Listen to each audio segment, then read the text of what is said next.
I get it's an iOS synthesizer, the Magellan. It's called the Magellan, and the nice thing about that is because most software synthesizers are set to a certain frequency, right? If you're thinking about Mm. the how many hertz thing, so they're at like I guess 440 or whatever.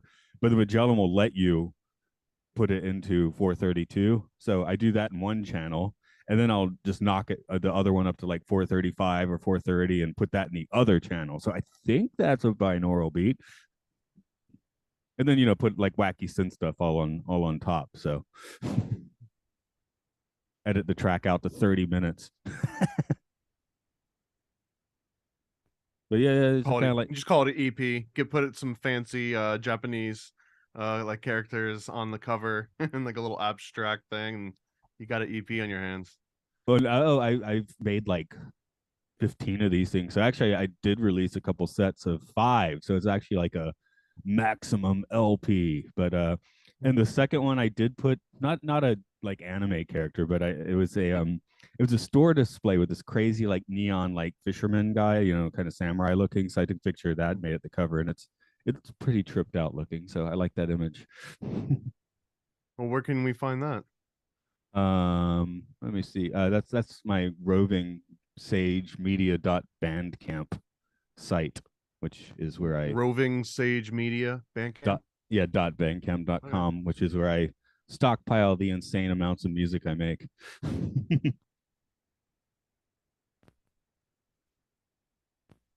if I, Cool. Yeah, I'll have to give it a follow. yeah, sure, yeah. If something is there, I mean, I mean, maybe I should make people pay for it, but it's just basically all for free. Actually, it was weird. I noticed Bandcamp like a month ago it like changed everything to $7. I'm like, whoa, that's weird. So maybe they were doing some weird stuff under the hood because they've been There's doing a their lot here, man. This is prolific. yeah, this is like 17 years of recording stuff, I think. So but somehow I still We've managed been to podcast we've been and make music. we've been floating the idea around of doing a an EP of just like conspiracy and occult themed songs of from podcasters specifically, because like how many times I've been on a podcast where people were happen to be musicians, and someone floated that idea the other day, like, hey, we should do a little EP. So I don't know, Okay. maybe There's that maybe if you it'll be worth pursuing a little bit. there's already a few tracks there I think that fit the bill. Okay. I would see Yeah, because which my one? Which album? Because there's a lot here, so I'd yeah, have to yes, go through I'm all. opening my own so I can tell you. I see Um Atlantean vibrational sound and Bohemian groovers. That sounds pretty on par. yeah, let's see what are some real ones that fit the bill. Electric Sages, the one with just like the Buddha statue on the cover and then like the chakra colors. Yeah, just like self-titled Electric Sages. I think the first 2 tracks on there are relatively conspiracy minded. Yeah, Hemlock Butterfly, MK Ultra stuff, Blue Lotus Speed. Actually, a lot of those. I think that's when my lyricist was like hardcoring all of that stuff. So, Was it just a phase? let me look at the last album. Well, no, he wrote a song about the Johnny Depp thing. It's a spot of purple. I'm looking at the last album, Electric Sages album, see how many of those have Mm. conspiracy The minded the lyrics. nighttime journey of Hiram Abiff. I love the names. The new one has ones that are tangentially there, but yeah, that particular one you're looking at, I remember him like specifically like writing about certain conspiracy topics back in 2016. So I guess there's a certain datedness to it all, but but that I I would mean, say, all the yeah, best ones are timeless.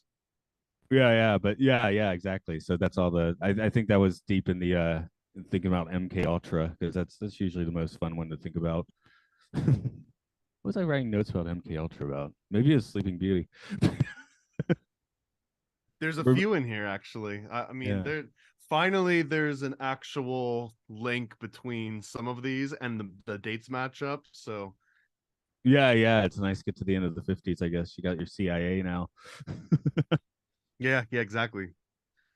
I guess we'll go ahead and do this then. So yeah, my thing's still rendering, but it seems to be fine. So I'm gonna assume we're okay. Okay.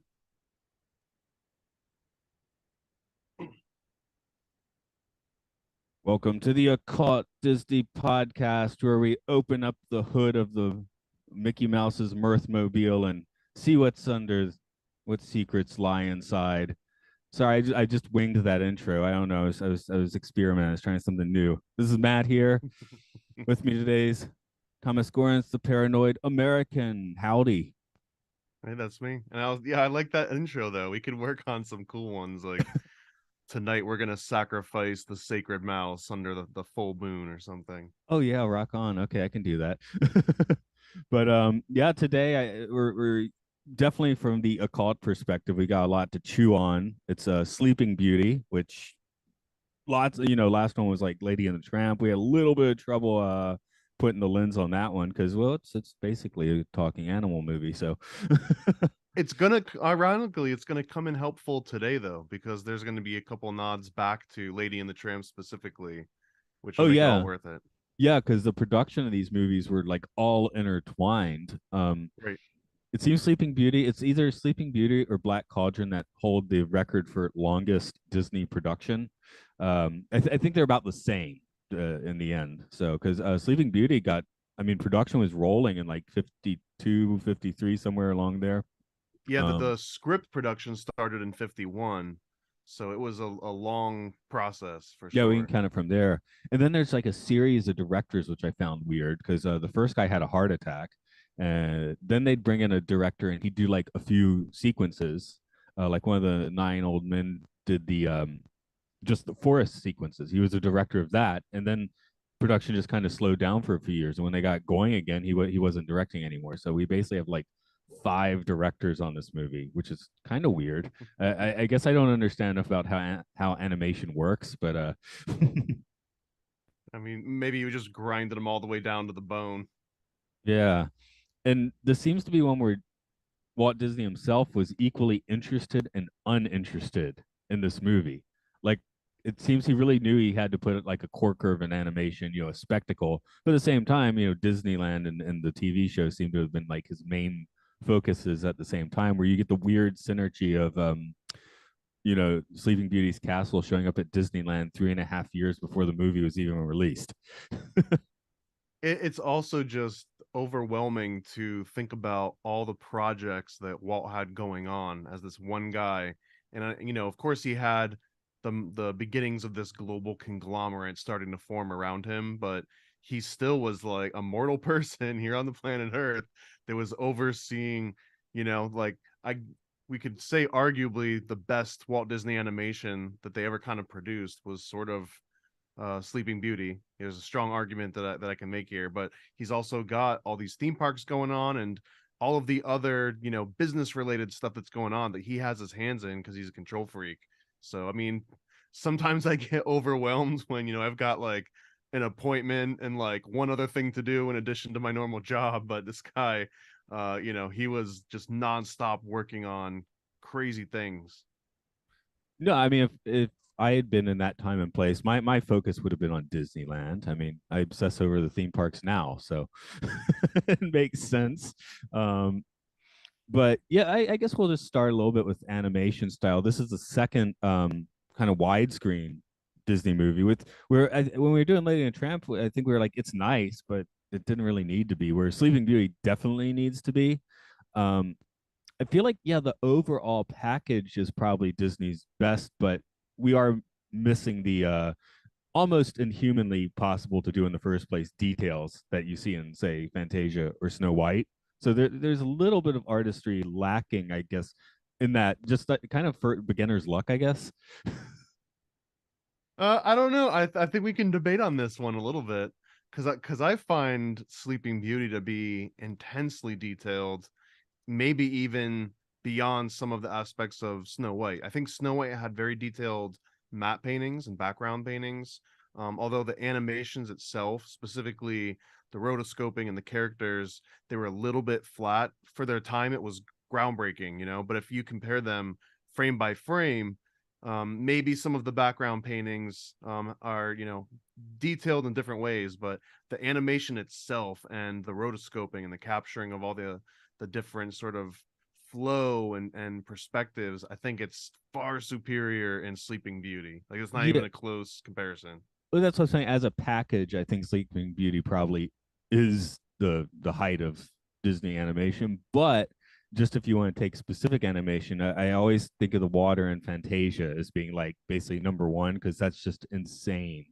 Um, Although I was sometimes there's animation we don't even know about. I just read a production book, Space Odyssey, about the making in 2001, not realizing that they had a bunch of basically interns like having to animate the stars in that movie. So they spent months just like making little splotches, And they like not probably even. didn't even get their name anywhere near the credits either. Yeah, that's right. I mean, even come on, that movie, even the people who really did the effects ended up with the final credit of special effects directed and conceived by Stanley Kubrick. So that was a little So, bit of a raw one he pulled there, I guess. But and this one's a little bit interesting too, talking about the animation style and just the aesthetics in general. Is that there was, I think it was like a behind the scenes or like one of those DVD commentaries, but I was watching it and they mentioned that Walt was very disappointed in a few of his previous productions, specifically Alice in Wonderland, I think. That the original concept art that was done by Mary Blair was so very like striking and it had such a distinct style to it. But by the time it got all the way through the art directors and all the way through the animators, and then ended up on the final film reel, it didn't really capture that same sort of like artistic flair that I guess Mary Blair had originally captured. And that happened, I think, two or three times, and Walt didn't want that to happen on this particular film, and so he gave almost exclusive creative control over to Evan Earl, I believe. And once this guy takes over, anytime there was like a dispute on like, hey, I don't think it should look like this, Walt would just immediately side with this one guy every time, um, because he was so myopic and so laser focused on making sure that that original concept art made its way all the way through to the final product, and it didn't kind of get lost in all the adaptation of the process. And he actually did a really good job of it. And there was this whole interview about where they found these things called the Hunt of the Unicorn, or the Unicorn Tapestries, which were these old tapestries from the actual 1500s, I believe. And they essentially remade that same aesthetic but animated it and turned it into cartoons. And if you look at some of the frames in Sleeping Beauty side by some of those unicorn tapestries, like you can, it's undeniable in the likenesses that they were able to capture and then kind of bring it to life. So it's just noteworthy in that this is one of the very rare and probably the only last time that Walt gave this full creative control over to someone and sided with them on almost every dispute that had kind of come up. So that one was interesting to me, and it also explains why this one does have a decent, consistent style despite going through five different directors. yeah, um, although apparently it really did piss off the animators because they Oh yeah. the what we see on screen, of course, is great. So I guess in this case, Walt was right, or Earl was right. But Mhm. yeah, they basically felt like kind of robbed of their own creativity making it. Well, we have the Juron, I can't say this guy's name, Juronomini. Anyway, the quote is that Earl's paintings lack the mood in a lot of things. All that beautiful detail in the trees, the bark, and all that. That's all well and good, but who the hell is going to look at that? The backgrounds became more important than the animation. He'd made them more like Christmas cards. So Well, Christmas and cards can be nice. well, and Christmas cards were actually some of the original inspirations for that concept work that I mentioned that Mary Blair had worked on. Like, Walt loved that style, and this one in particular, Sleeping Beauty, they did capture that. And like you said, I think the proof is in the pudding a little bit. So the animators, I believe, won a couple small little scuffles. Like, there was originally the three fates, like the three fairies were all going to look almost identical and just kind of have different like colored dresses, and the animators were able to push back on that a little bit. And then they added a little bit more characters. There was like the drinking bard at one of the scenes when the two kings are discussing the wife, or the princess and the prince, and how they're going to get together. And as they're doing this, the bard like keeps drinking more and more wine and gets really drunk. That one was like in particular something that the animators were able to just do because they kind of owned that particular character. And that was the sort of silly cartooniness that they were trying to inject this entire time, which was sort of juxtaposing and clashing with Earl's, sort of more serious vision. But I I think that they were paired up so perfectly. Like, because you've got a little bit of that goofy cartooniness, but then you also have like a very serious medieval looking aesthetic that kind of gets carried through the entire movie. Yeah. Earl left Disney shortly before they finished this, so he wasn't there for like the final. So I guess the animators got in a bit of the last laugh, as it said. They had Earl's background paintings like softened and diluted a little bit from the what it says is distinct medieval texture, which I'm not. I guess that's more like the tapestry look. So Mm-hmm. I don't know. I guess that's a good compromise though, because again, nothing's wrong with looking at this movie. So And it is. there's a couple other cool notes too. That a guy, Mark Davis, did some of the character design, and he created the characters. I mean, no one person designs the characters, but he's credited with doing a lot of the initial concept development and just developing the silhouettes and the process you go through on making like balanced characters. And he made it with the princess and with Maleficent, Aurora and Maleficent, and was able to capture that like interesting dynamic between the two. And then he went on and made the 101 Dalmatians, and he did Cruella de Vil. So that was kind of noteworthy to me because the same guy that designed both those characters, and both of those characters are the main ones that are kind of getting this like revamp where they were the good guys all along, like the modern movies. And that's been Maleficent and Cruella de Vil. Um, I guess it's partly because this movie had such a long production that this sort of thing's bound to happen. But the people that worked on it are kind of interesting too. Apparently, while Warner had shut down their animation for a few years, Chuck Jones actually did work on this movie, which is pretty wild to think about. And since Don Bluth was a basically an intern, maybe animating stars for this movie, so nothing particularly creative, but he was there. So it's just interesting to have all those people working on the same movie. Honestly, I don't know if he had anything to do with the scene. I think it was Mark Davis that also worked on that final scene between the prince and Maleficent as the dragon. But I swear that dragon had some Don Bluth DNA somewhere in it. Maybe he was shouting from the back of the room or something. They just got stuck in their subconscious or whatever. And another cool note about that really insane sort of fight sequence that comes at the end of the movie is that it was essentially designed by Mark Davis, and he was a fighter pilot in World War II, and he likened like the action sequences to sort of him being in like a dogfight where things just like happen so fast that you can't even think about it. Where like the prince is, getting attacked and it looks like he's about to die, and it happens so quickly. But the way that he described that was based on his experience as a fighter pilot in the World War. Did you ever make it to Tokyo Disney? No, I did not. Okay, they have in their castle, they have an actual attraction, which was facing the dragon, and they get a kid from the audience to like it might have been somewhere. No, I think it was based on Sleeping Beauty, but where they have to battle the dragon. It was truly like the most traumatizing Disney attraction ever, because it was like you're in this dank basement. There's like loud, sharp noises coming around. There's a scary dragon animatronic, and your kids were screaming. Even as an adult doing it, I was like, yeah, this is pretty creepy. Uh, Well, so the Florida version had the alien encounter, I believe, which was an amazing ride, but that was also deemed just beyond scary, way more scary than the demographic was for the park. But man, I don't know. Have you ever heard of it or seen any videos on it? The I've alien heard encounter. yeah, I've heard of it. I think by the time I got to it is when they had like rethemed a Stitch to so Yeah, kids yeah, wouldn't yeah. poop themselves in the theater.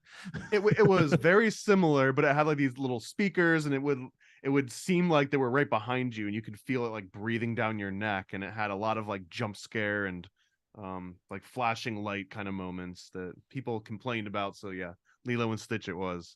But it was an amazing experience that didn't feel at all that's something you'd find at Disney World. The one that got me the most, I think it was Honey. Shrunk the Audience is where they, the seat kind of pokes you in the back. It's like supposed to be a bee sting or something. And then like every other time I went to that attraction, I'd just be like sitting up because I did not like getting punched in the randomly punched in the back. So I was at the edge of my seat because I didn't want to get punched in the back. So we should really, I guess, start looking a little more closely at this one. I mean, the movie is just as far as content and everything, because there's a lot to talk about. The one thing I guess in production is there is an obvious similarity to Snow White. We have a sleeping princess, or I guess Snow White's like Germany. We're back in France, like Cinderella. One of the criticisms was that Disney was kind of treading on ground they'd already done, which I think is still a little bit leveled at this film because while it is technically the brilliant film, it's sometimes not seen as the best one story wise, I guess. But there's a lot. Well, if only those critics knew how the next 50 and 60 years would continue to develop and just reuse that same trope over and over, just in different scenarios, right? Yeah, because they got to put Aurora in a pink dress, which she doesn't, and they fight over the dress color as the animators did, right? So in all of the promotional, she's always wearing the pink dress, so you can tell her apart from Cinderella. Well, the Cinderella's got pink dress; they could switch their colors too if they want.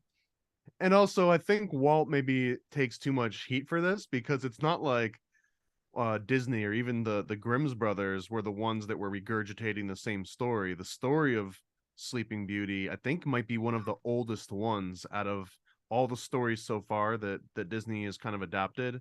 Grimm did have their rendition of Sleeping Beauty, but the very first Sleeping Beauty could be as old as the 1200s, I think. Like it could be back as the 13th century, and it was part of the Book of 1001 Nights, like the same one that that you're familiar with for a lot of other stories. And it was maybe like 2 or 3 paragraphs long, and it was very short, and it was the exact same premise where a girl meets the prince, but then she gets put under a spell by a witch, and instead of being pricked by a finger on a spinning wheel, it was like a flax seed, and she ends up getting like a flax seed stuck under one of her fingernails or something like this, and that knocks her out, and she falls asleep until the prince goes to kisses her, and then notices the flaxseed under her nail, removes it from under her nail, and then she wakes up.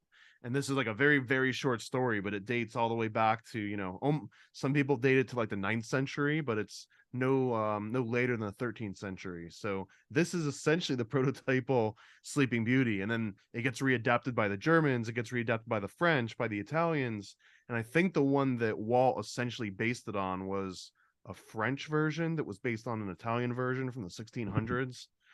So again, it's not like Walt, copying himself over, although they decided that this was the thing that they wanted to do. But if also like Snow White was kind of a knockout of the park, Cinderella was sort of a knockout of the park, so why not do another princess story, especially compared to all the other movies they had kind of done that didn't have that same mass appeal, I guess, didn't have that same like knockout effect. So again, like might makes right, the proof is in the pudding. This was sort of the right decision in this case. So the original one does have her meeting the prince beforehand.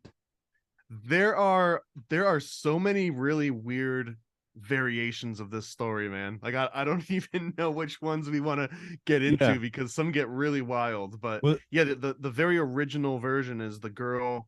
Sorry, I don't think she meets the prince first. I think that her dad basically consults with like the wise people of his castle, and they basically say, hey, your daughter's gonna go great, but when she turns of age, she's gonna get a flaxseed like behind her if she touches a flaxseed, because he basically wishes out to the gods, oh gods, if I can have a daughter, even, and it's such a weird thing, like he almost plants like the detriment to him, but he's like, oh gods, if I could just have the daughter, even if she's like deathly allergic to flax seeds, that's fine, just give me a daughter. So of course he gets a daughter that's deathly allergic to flax seeds. So all the wise people are telling him like, hey man, when your daughter becomes 16, or basically the equivalent of puberty, when your daughter hits puberty, she's going to get a flaxseed caught somewhere on her, and she's going to be poisoned by it. And that's, I mean, it's the exact same story, you just kind of shift flaxseed and the needle and wise men into Maleficent, and there it is.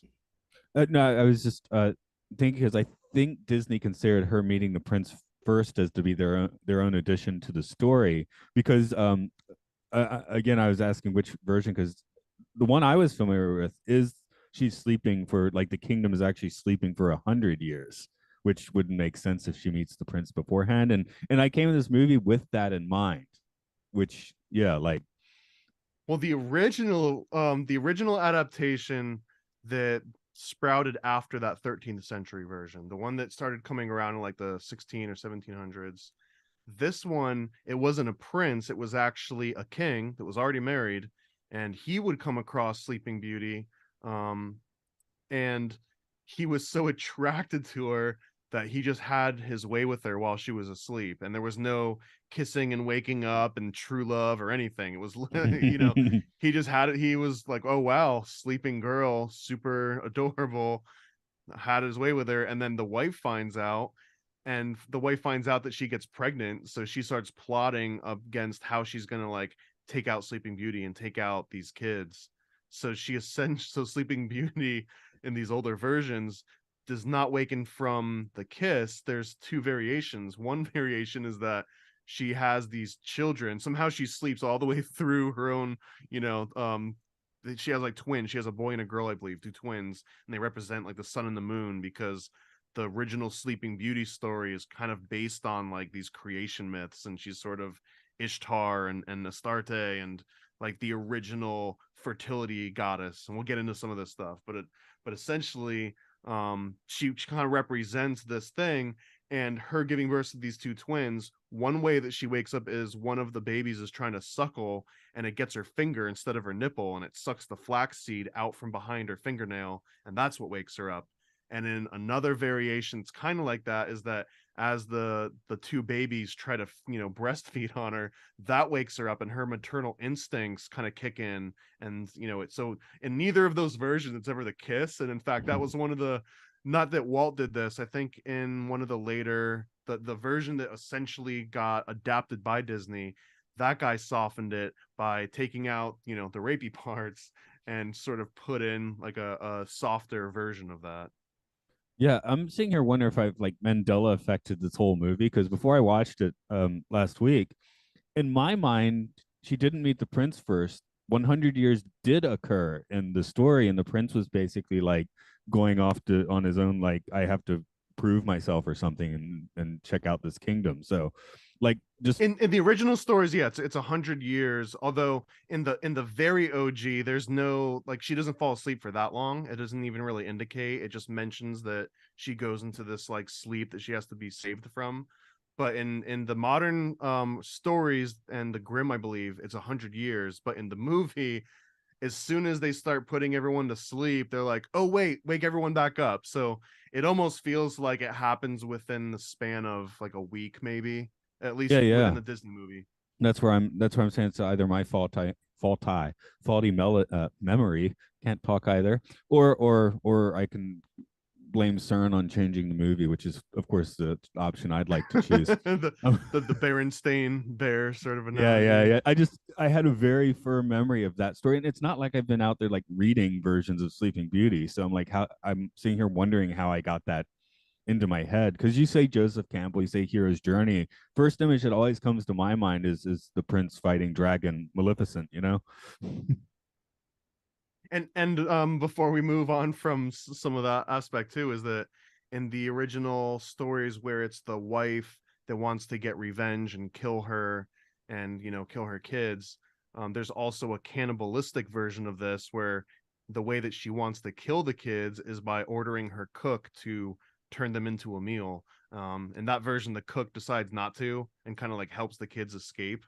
But there, it gets dark. There's some very dark sort of themes that come up in the earlier versions of this one before it made its way. And actually, an example of where Grimm aren't the ones that made something super dark. It actually predates them. I'm actually seeing here.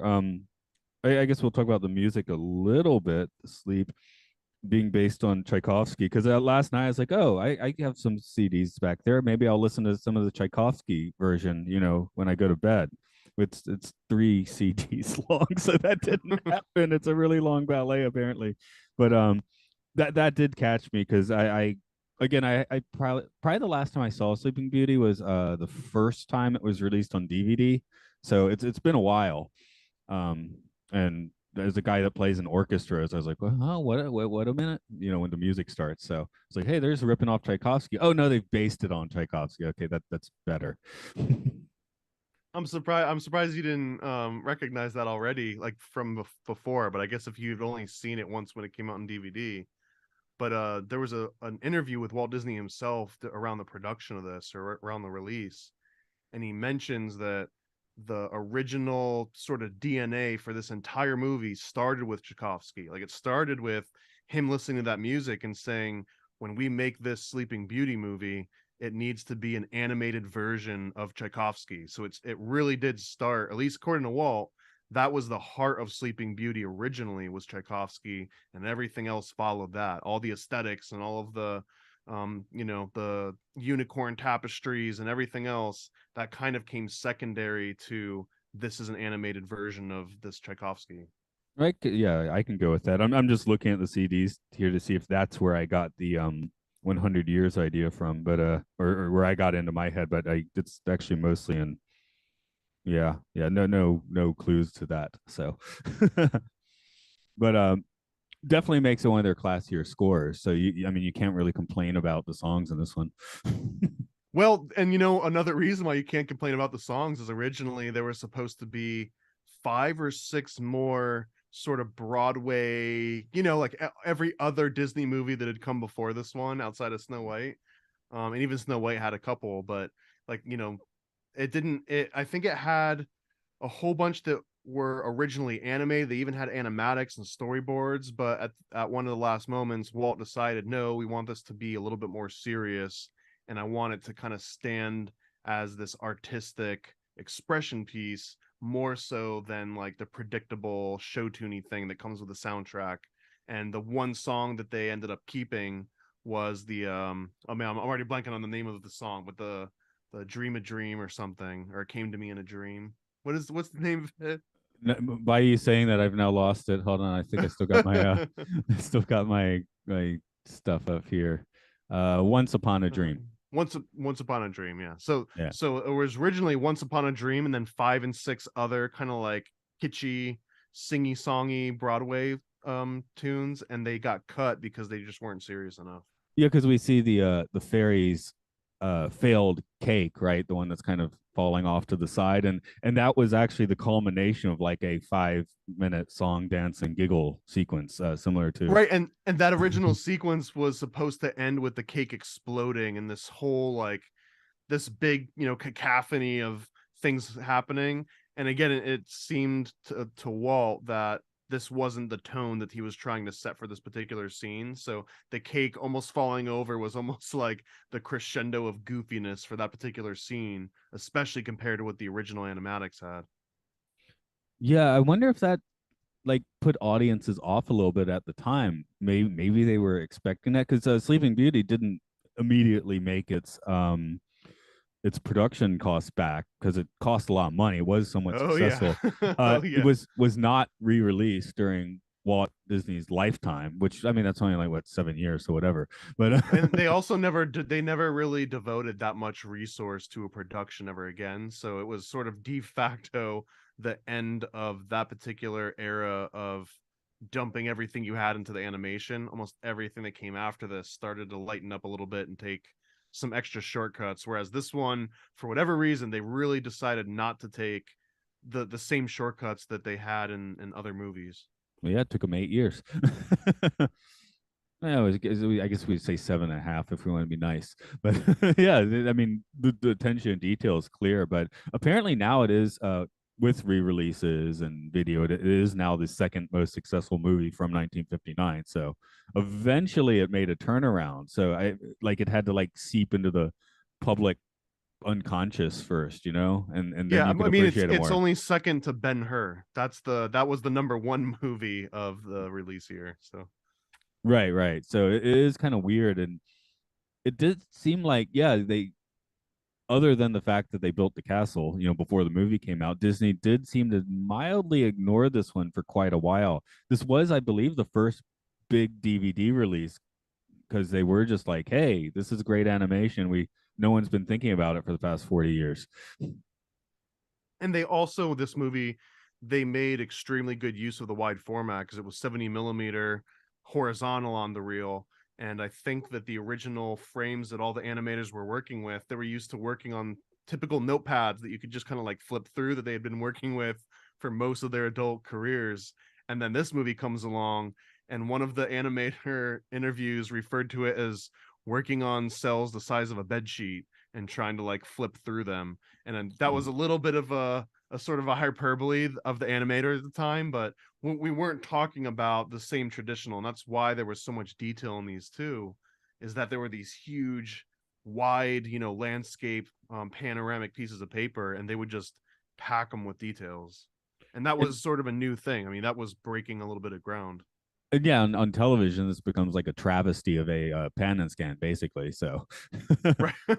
which is probably why that another reason that DVD release, which did include a pan and scan too, but Well, why that and was. this was a stereo soundtrack too, which I think was the first Disney, might have been one of the first feature-length animations that had like a full stereo orchestra track to go along with it. Because Apparently, I if you saw the 70 millimeter like Cinerama or whatever presentation, it was actually 6 channels.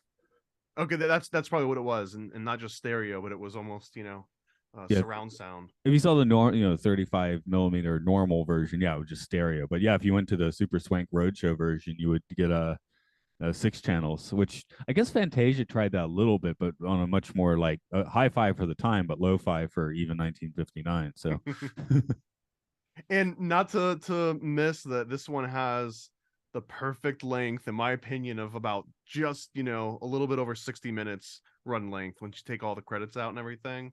Because we've talked about this before. Some movies, get like 2 hours long. Some of them were like 50 minutes or something like that. This one, I think the total run length with like a minute and 10, or an hour and 10 minutes. But outside those credits, it's almost like a very neat, just a full hour. The pacing's great, everything like this.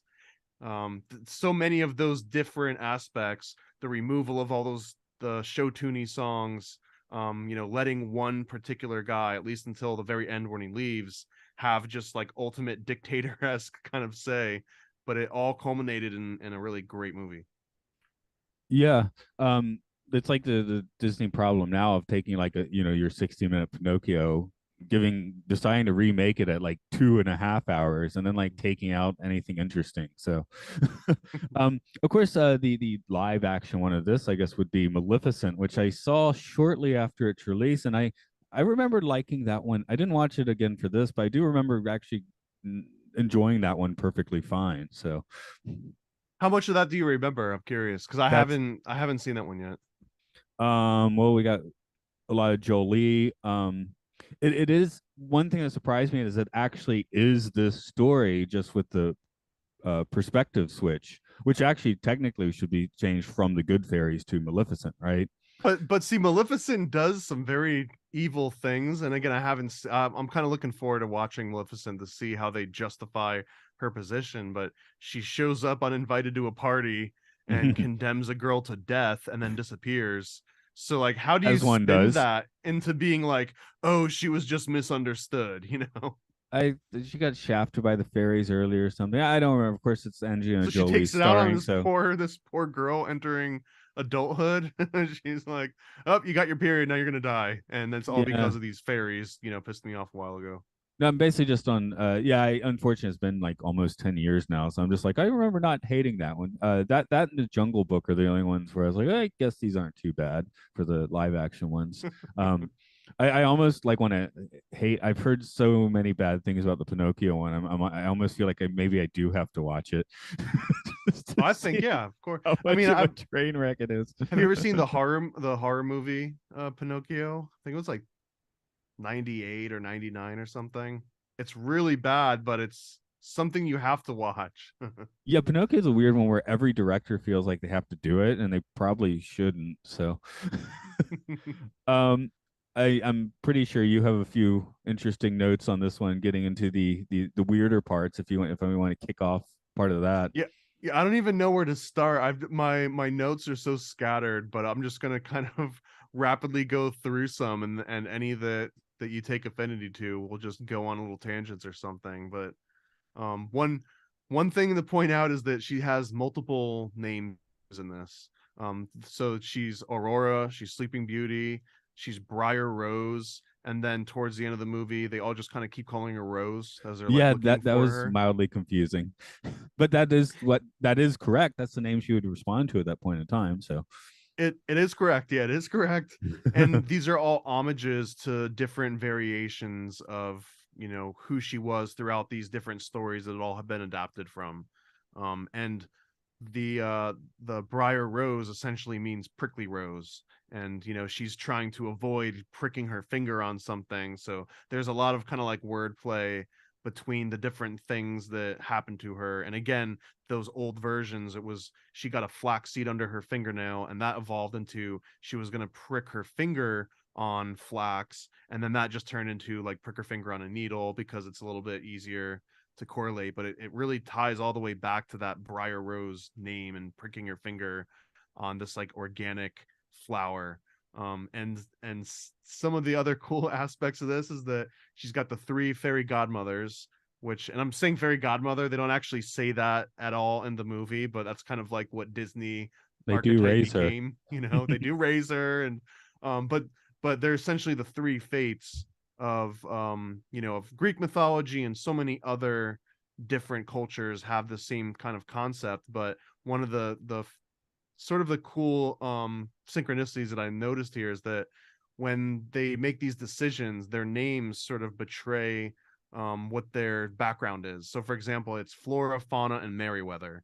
And that, as we were talking about before, this is sort of the retelling of the original creation myth, especially with this female coming into age and then immediately giving birth to the moon and the sun, and then having this like evil mother want to eat them, and then they all kind of get resurrected and she comes back to life. It's sort of this resurrection fertility god story. So you've got Flora, Fauna, and Merryweather, which is basically the three things that represent nature. You've got plants, animals, and the weather.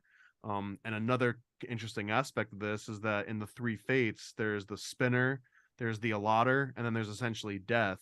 And there's a number of scenes in the movie that again like attribute these different sort of principles to the three different fairy godmothers. So one of those examples is that Merryweather, who's in charge of the weather, she kind of represents the death aspect. And if you notice, she's always pushing for magic. She's the one that like wants to go and get the magic wands. She's like sort of the one that knows that magic is really what's going to help them all out the most, and she can't not use it. And that kind of represents that magic kind of process of like death and resurrection. And so that's a really interesting aspect because outside of the fertility goddess, which is like Ishtar and Astarte and Easter, the male counterpart to that is almost always a weather god. It's going to be Zeus with his lightning bolt. It's going to be Jupiter. It's going to be Hadad. Like these were all rain gods and storm gods. So there's just so many correlations there. The first draft of this, interestingly, had 8 fairies. This includes Maleficent as a fairy. Right. So they went from 8, which that's an interesting number, of course, down to 4. And their specific ideas apparently were the fairy of dreams, the fairy of the forest, the fairy of the elements, and the fairy of darkness. Which, I mean, that doesn't like counteract what you're saying, just trying to add some detail and definition there. Well, and not just that, that's Walt Disney's version, but in not the original version, because again, that original version was very straightforward, and it was just the king kind of consulted with his wise men, and in some it's like wise women, and they just kind of give him this rough idea, oh, something's going to happen to her. There's not all these fairies and witches and things, but in the later versions, I think from like the mid 1600s, it starts to shift a little bit, and at this point there's 12 different fairies. And I think Maleficent is going to be the 13th fairy, but being the number 13 would have been unlucky, so they decide not to include her because they don't want to invite this concept of bad luck onto their newborn daughter, and then she gets wind of it. And the 12 fairies in those older medieval versions, that was a reference to the zodiac. It was essentially, again, this is the creation story being retold. It's death and resurrection, and it's the weather, Merryweather, flora, fauna. So again, with Merryweather, you've got the 12 months that rotate around. It's the sun, dying and coming back to life. So this entire theme just keeps popping up, and it remains consistent throughout. Of course, there's that 13th zodiac sign as well, isn't there? Slightly under, I think. Well, I think in that version that I'm talking about that had the zodiac, they all show up to the baby's christening or whatever, when they're giving them Sleeping Beauty and Aurora, like all these presents, and they all have these like golden plates, and those golden plates are representing their different signs. And in addition to the golden plates, they kind of bestow upon her these different sort of like magical powers. I like how we add that though, because the original just seems like a plea for antihistamine or something, a cautionary allergy tale where we throw in some magic, some fairies, and some darkness. It gets a little more interesting, I guess. And even in these medieval versions, we're still only talking like 4 paragraphs, the entire story. We're not talking about a book at any point. I mean, let's be honest. If you were writing this one out, that you could whittle this down to a 4 paragraph thing because it's a very visual movie, right? I mean, what Aurora's character gets what, like 18 lines in the movie, or she's on screen for 18 minutes, something like that. And I mean, she's not in the movie that much. Yeah, in fact, the focus is really on the fairy godmothers for the most part, which they have the most developed characters, I think, in the movie. And it's also interesting that this movie, they're not really sidekicks. There really are more main characters than they are supporting characters. But in addition to that, this is one of the first times in the Disney movies that we don't have sidekicks, and we don't have B plots. It's just the one plot of Sleeping Beauty. Like there's not these little like side missions going on. Just kind of like a minute, because the prince, unlike the last two movies with princes, this one does get a name. And I felt like they were playing his horse as a bit of a sidekick, just for about a minute. Yeah, okay, yeah, I'll give you that.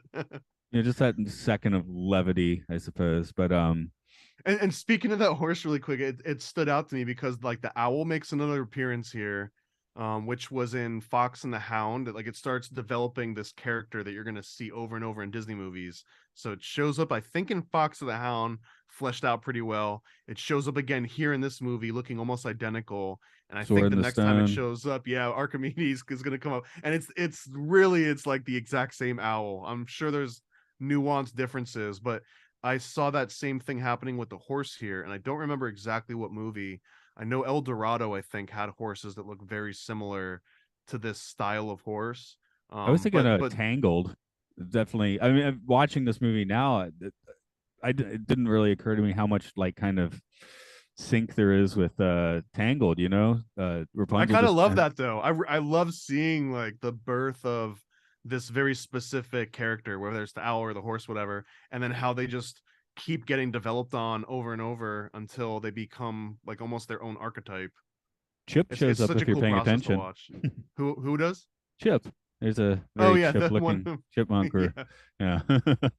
So I mean that's kind of the cool way to brand it, though. I mean, especially when everything's analog. I don't think that's being lazy. So So what else? There's a couple other notes here. One is that if we noticed in Cinderella, the evil stepmother, she had her hair kind of up in like little horns, but they didn't go all the way in and make her look like ultra evil the same way that they kind of do with Maleficent. But all three of Maleficent, the evil mother in Cinderella, and Chernobog, it's essentially the same character. Chernobog gets established first, the Black God, which ironically is also one of the animators that worked on that particular sequence, worked on a lot of the scenes in this movie.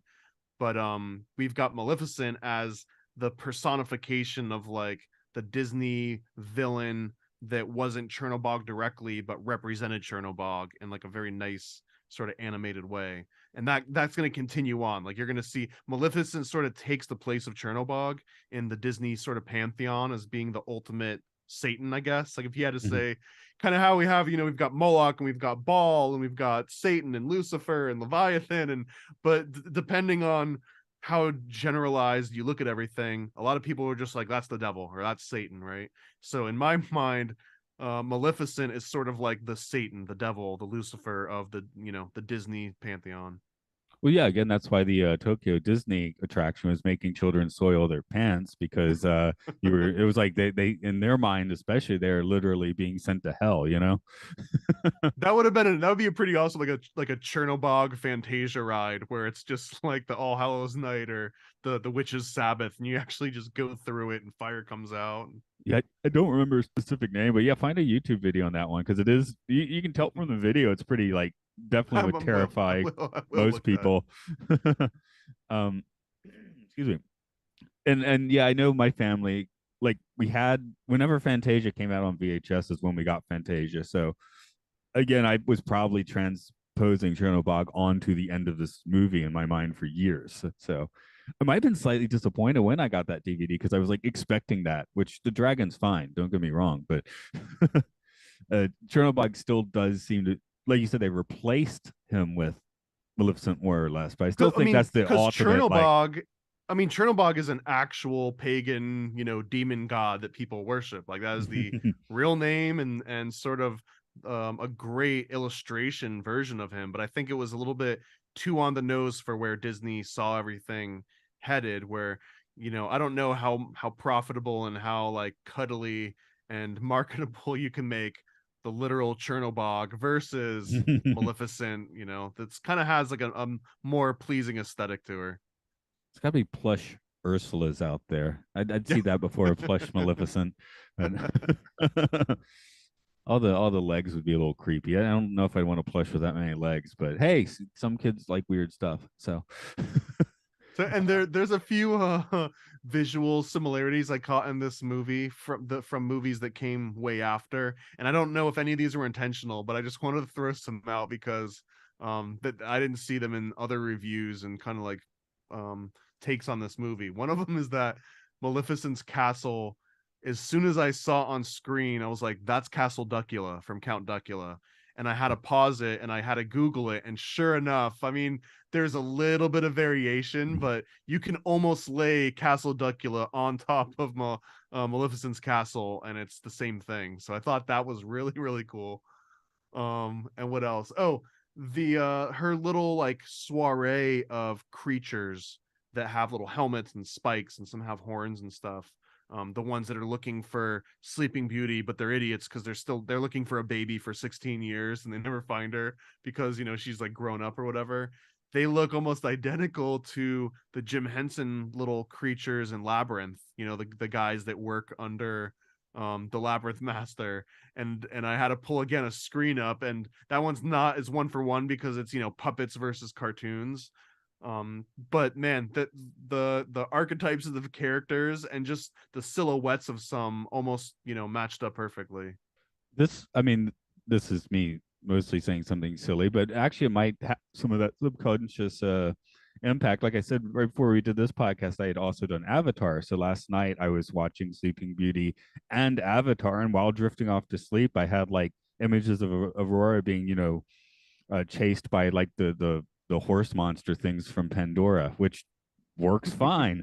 It's kind of the same thing in a way, like the minions in this movie and something like Well, and those the minions in this movie too, they struck me as they visually look like some of the descriptions that Paracelsus made of what he called Paracelsian monsters. And if you're not familiar with Paracelsus, he's sort of the great godfather of medicine. He's the first one that realized the principle of toxicity and of dilution, that something in a high dose can kill you, but in a smaller dose can help you. He was kind of like one of the first people that was able to articulate that properly throughout the world. But he had a lot of weird, wacky ideas. And one of his weird, wacky ideas was that you could create a homunculus. And if you allowed a homunculus to develop through maturity, and a homunculus is basically like a little version of yourself. It's like a mini me that you can create in like a flask or something. But if you create a mini me and you let it grow into adulthood, it'll turn into what he called these Paracelsian monsters, or he called them monsters. We call them Paracelsian monsters based on his name.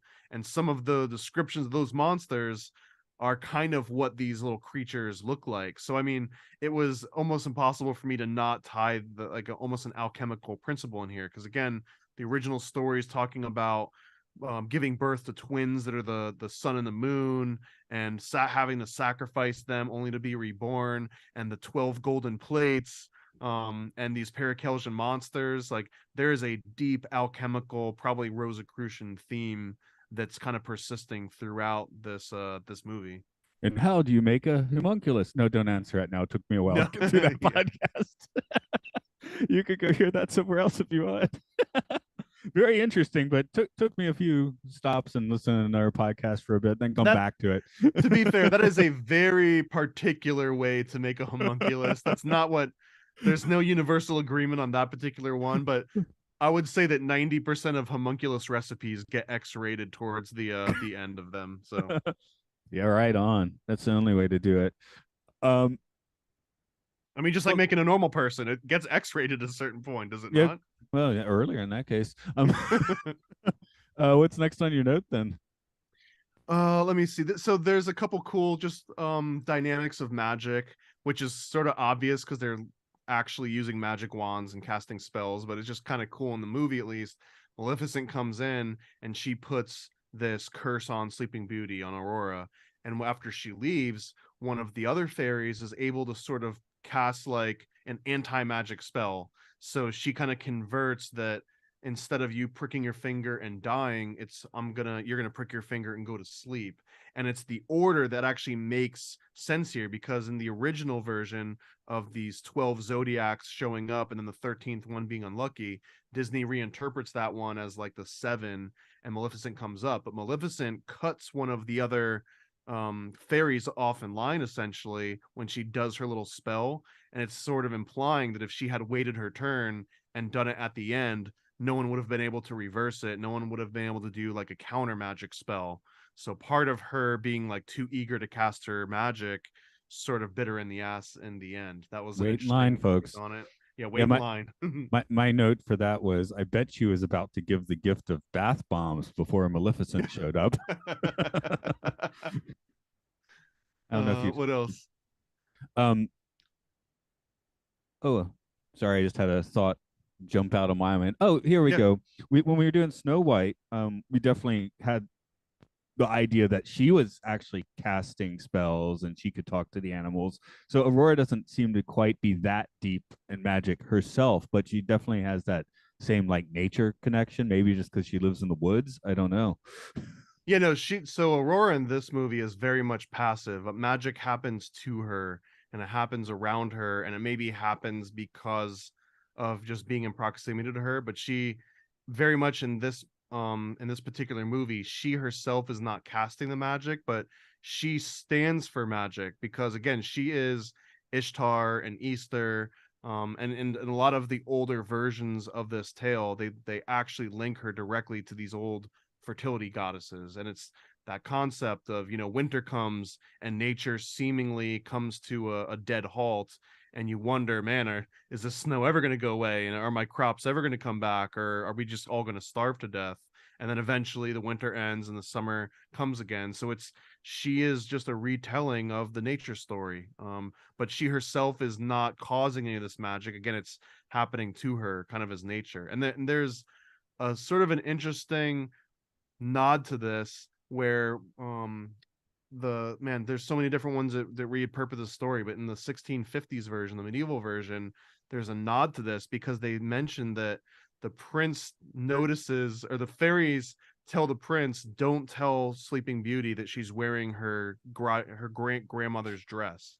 And this is a sort of a nod that when she went to sleep, it was the old pagan gods that ruled the earth, and then 100 years pass, and now that she's waking up again, that 100-year version that you're mentioning, 100 years pass, now when she wakes up, the world has evolved around her, and the world is now kind of like following Christ. They're following these new monotheistic religions, and they've got rid of the old pagan religions. So her falling asleep and waking back up is also representative of shedding that old fertility goddess pagan approach to things, and like the more refined, more civilized Christian approach to it. I guess it's the whole Rip Van Winkle thing that appeals to me. That if I do have something lacking from this movie, it's like I do like that element a lot. So I wish it was here, and it didn't seem like she just took a 5 minute nap. But you know, I feel like if they did that, the exposition required now, I mean, how you just went from 8 years to 10 years you'd because of you'd that extra 5 minutes, right? oh yeah, you'd have to be making a different movie from the get go for sure. But the Mandela effect thing that I keep calling out, just in my mind, that is how this movie rolls. So yeah, it is weird. Again, I haven't been in the States for 12 years, so whenever I do go back, I'll have my own experience along those lines for sure. So and there so Aurora does do one thing. I wouldn't call it a magic incantation, but she says something, and I made a note because it was like that doesn't really sound accurate at all. And I tried to do some research, and I think it was just written in this particular Disney script, but she says they say if you dream a thing more than once, it's sure to come true. And it was just it sounded so silly that I had to write it down because no part of that or how I can read it does it ring true in any context. That if you just dream about a thing more than once, it's sure to come true. I mean, maybe law of attraction, maybe the law of positive Mm, thinking. But she's actually talking about she fell asleep and had a dream about a prince on more than one occasion, and because of that, it was guaranteed to happen to her, which is very wishful thinking. So maybe this could be her putting her intentions out into the universe, right? So maybe that's part of her magic, but it feels like things are happening to her. yeah, I don't know. I don't want to have last night's dream twice. Again, this is maybe because I watched Sleeping Beauty and Avatar in conjunction with each other, so it's just to throw out my. It has imagery from both, so it's fun. But I was going to see this Buddha on the other side of a pagoda, like a tall pagoda. But to get there, you had to like climb along the roof, very precarious. Although I looked down at one point and weird for a dream, I was like, well, if I fell, it's really going to hurt, but I guess I wouldn't die. And I get there's a platform, there's a big like Buddha image, and then they roll out a carpet, like medieval looking carpet. And okay, you just walk down the stairs to get out of here. I was like, okay, that's weird. But that was like a special service. Usually you have to go out the way you came, like and then scale the ceiling again. So I don't know. I have weird dreams. I don't know. Maybe You have to sign a waiver before you go into that one. no, not in the dream world. Probably not in Japan, to be perfectly honest.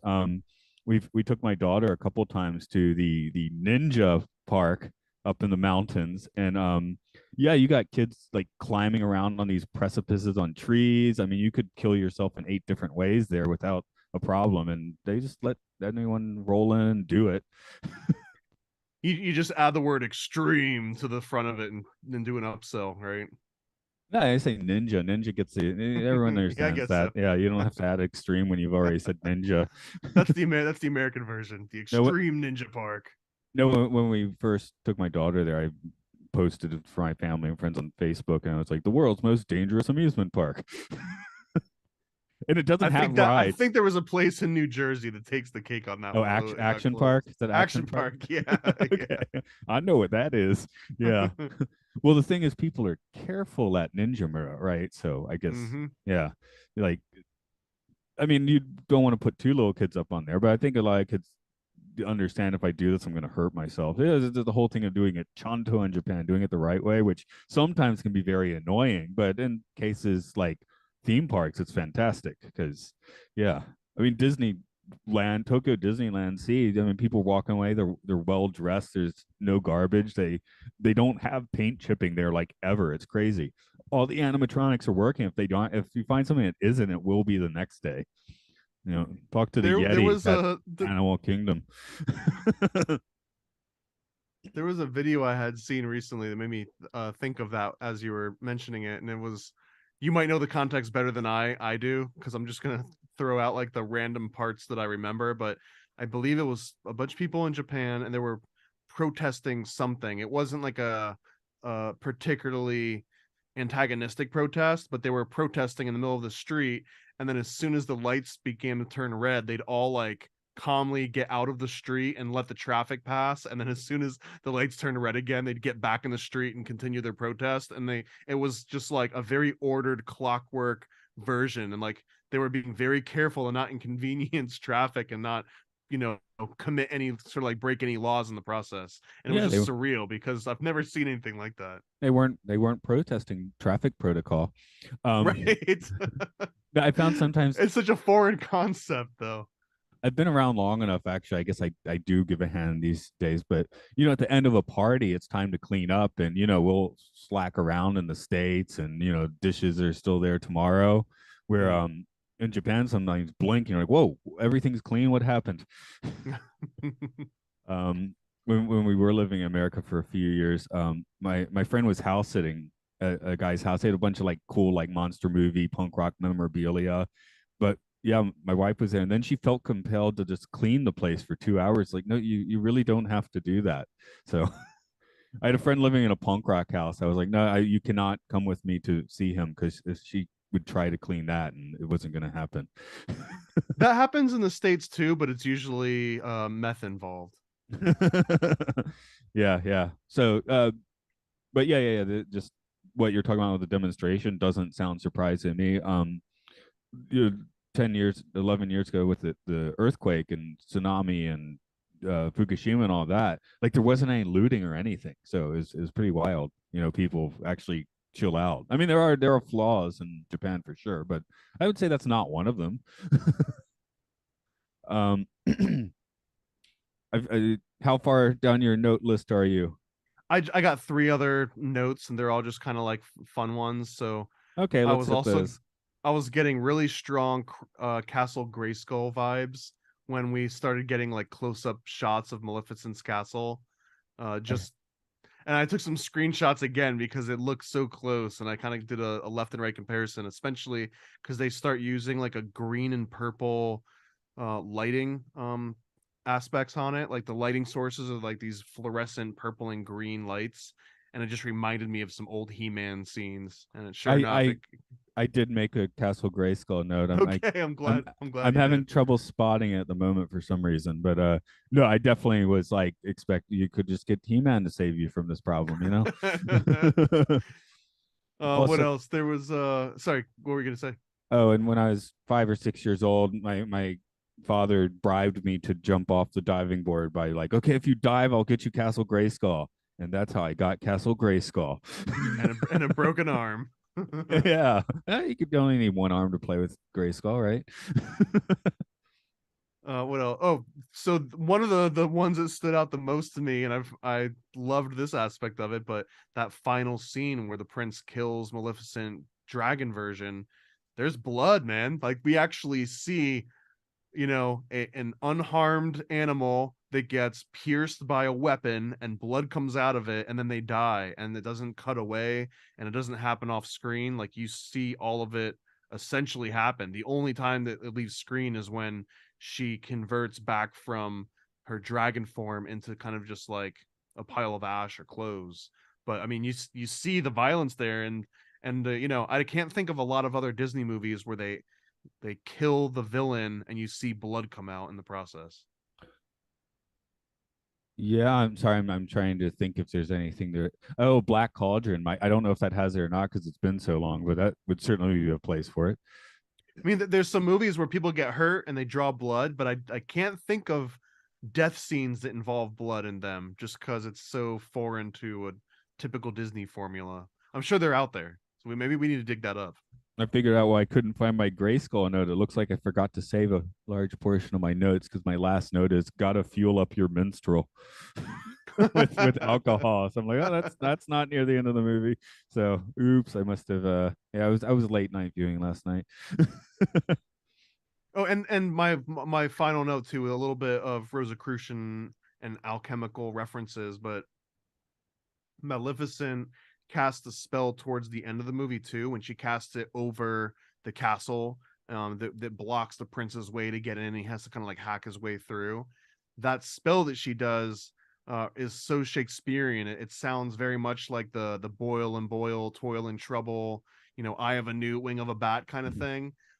Which is interesting because that same cadence and that same sort of word patterning, that essentially is harkening back to not exactly alchemy, but like the first sort of like witch doctors, and it's because they would call their things, the eye of a newt, I think was like a mustard seed, and it was just because that was how you used to protect the colonel's secret recipe back then, is that you just didn't tell people, oh yeah, it's barbecue rub with mustard seeds. You'd be like, oh yeah, it's bat wings and newt eyes. So you'd have to know what those code words were in order to like replicate it. So that same kind of aspect of obfuscation kind of makes its way into the way that Maleficent is casting these spells. I just thought it was an interesting thread. Did you happen to write down her thorn spell? Not the exact spell, no. Because you said Shakespearean, I'm wondering if the cadence you're mentioning is like the whole iambic pentameter thing, which would give it that. All I'm finding is a forest of thorns shall be his tomb. I'm finding a YouTube, and maybe they print it as well. Because I'm wondering if that Well, cadence. and I'm not talking about the original spell. It's after, it's towards the end of the movie as the prince makes his way out of captivity and he's heading towards Sleeping Beauty. She casts a spell over Sleeping Beauty's castle that she's in, Oh, and that's sorry the if that's one that making has that noise. same cadence. It started to play the actual movie. Yeah, this is what I'm looking at, and I'm wondering if you were here. Okay, here we go. A forest of thorns shall be his tomb, born through the skies in a fog of doom. Now go with a curse and serve me well. Round Stefan's castle, cast myself. So I think it is in that iambic pentameter, which might, spell saying things. That's how it works, right? So it seems not just Shakespearean, but the actual cadence. Um, do you know the other very famous writer who also almost always wrote in iambic pentameter? I wasn't prepared for this trivia. No, what? Who is that? Dr. Seuss. Dr. Seuss and Shakespeare used the same pattern. So he's casting spells. Yeah, in a way, that's chewy chew for chewy chew for chewy chewing. That's what this goo goose is doing. If you choose sir, choose sir, do sir. It's the same rhythm that he uses. So, yeah, I have to do Fox and Socks a lot because I teach English. I think there's a thread. There's actually a thread here, man. There's a thread worth pulling on. No, but I mean that's an important thing. The cadence of spells. That's why the words, why you use certain words, why it might sound weird because it must follow this pattern. So yeah, that's my point. I think that is onto something a little bit baked in, but maybe that magical language requires you to use certain cadences, right? So maybe if you use a different kind of spell, you use a different cadence. Well, we're gonna have to try and conjure something up on one of these live. Yeah, for sure. Yeah, and then we get that in other things. What Dune has like the voice, so that sort of thing. But the palette vibration, right? Everything's vibration. So I think that actually is a obviously we were researching Sleeping Beauty and not that. So I'm walking us into a dead end at the moment. But it's a maybe there's a door at the dead end at some point. But I like that because I'm going to keep an ear open for more of those iambic pentameter sort of examples, especially when it comes to people doing the spells and reciting them. And I think it basically comes down to big, small, big, small, big, small, big, small, big, small, big, small, big, small, big, small, and everything's rhyming couplets. So they always have to rhyme, and you don't rhyme the next part. So you don't change the rhyming scheme, which is also I think an important thing of it. And I wonder too, if is Shakespeare the one that linked that cadence to it being magical through that famous line, or did that pre-exist? And when I say Shakespeare, I obviously mean Francis Bacon, because Shakespeare was not a real person. I was about to bring up Francis Bacon anyway. I was about to say I don't mind Shakespeare can be a real person, but I definitely like the idea that the magic man was actually writing all this stuff. Or like a group of people that were kind of, he was almost like I almost liken it to like a Jack the Ripper. He wasn't killing people, but it was like a group of these nobles that were doing shocking things and putting it out under someone else's name. I'm always a fan of the Crowley was Jack the Ripper theory, but but that's just because let's throw some. He would more have been on the feces tail his end though. He'd be on the tail end of the Jack the Rippers, because it would have started before he was born. No, you might be right. It's been a while. I didn't watch From Hell, so you got to read the comic anyways. wait, It's a million times better than the movie. Actually, I think I did read the comic, but a really long time ago. Yeah. It's not a quick or easy read, but it's a very good read. Yeah, it would have been about the same time I read Mouse, same thing. Not a quick or easy read. Yeah, not it's yeah, it's not like if someone's like, "Hey, I'm gonna go read a comic book this weekend." You're not thinking Mouse. um, well, if that's the end of your list, I guess we'll start wrapping things up for today. But did you have any final things you wanted to throw out for Sleeping Beauty? Not really. I had this book that I just haven't been able to get all the way through yet, but it's been, oh, of course it's not going to show up, but it's called The Initiatory Paths in Fairy Tales: Alchemical Secrets of Mother Goose.